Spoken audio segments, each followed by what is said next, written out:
کہ ڈاکٹر صاحب بتائیے گا کہ سردیوں میں کبھی جوڑ درد، کبھی کہیں پہ درد، ہڈیوں کا بہت مسئلہ رہتا ہے، تو کس طرح سے ہم اس مسئلے سے جو ہے وہ جان چھڑوا سکتے ہیں یا کم کر سکتے ہیں؟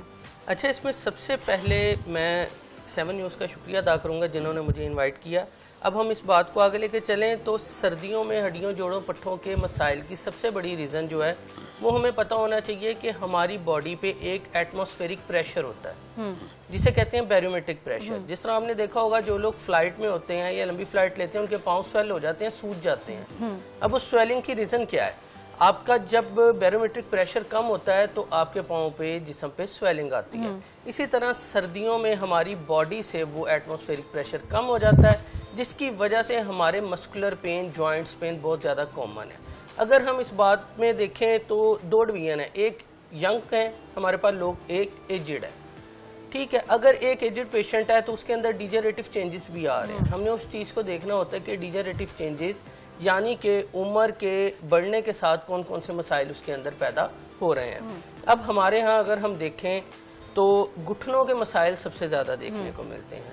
گھٹنوں کے مسائل میں 2 سے 3 ریزنز ہیں جن کو ہم دیکھیں. سب سے پہلے فیملی ہسٹری ہوتی ہے، فیملی ہسٹری کی وجہ سے آپ کو آرتھرائٹس ہوتا ہے. دوسرے نمبر پہ کوئی بھی ٹرومیٹک ایونٹ، ایکسیڈنٹ یا عام روٹین میں آپ کی ایکٹیویٹیز ایسی ہیں کہ آپ کو جوائنٹ پین سٹارٹ ہو گئی ہے.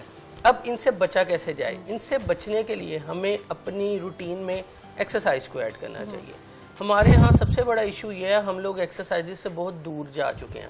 ہم لوگ ایکسرسائز کرتے ہی نہیں ہیں، جس وجہ سے ہوتا کیا ہے کہ ایکسرسائز نہ کرنے کی وجہ سے ہمارے ہڈیوں جوڑوں پٹھوں کے مسائل بڑھتے جاتے ہیں. ہمارے ہاں ایک کنسپٹ بنا دیا گیا ہے کہ آپ کا مسل میس، جس طرح باڈی بلڈرز ہیں، اگر ایک بندہ اسی شیپ میں اس کی باڈی ہے تو اس کا مطلب وہ ایکسرسائز کرتا ہے. اگر اس طرح کا رزلٹ آپ کو دیکھنے کو نہیں مل رہا تو آپ ایکسرسائز چھوڑ دیں کیونکہ آپ پہ وہ اثر نہیں کر رہی. حالانکہ بالکل غلط ہے.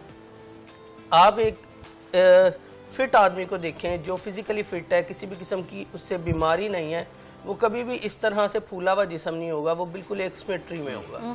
اس کی ریزن کیا ہے؟ اس نے پراپر اپنی ڈائٹ کو، اپنے لائف سٹائل کو ڈیوائیڈ کیا ہوا چیزوں کو، اور اس میں سب سے بڑا رول ہماری ڈائٹ کا ہوتا ہے.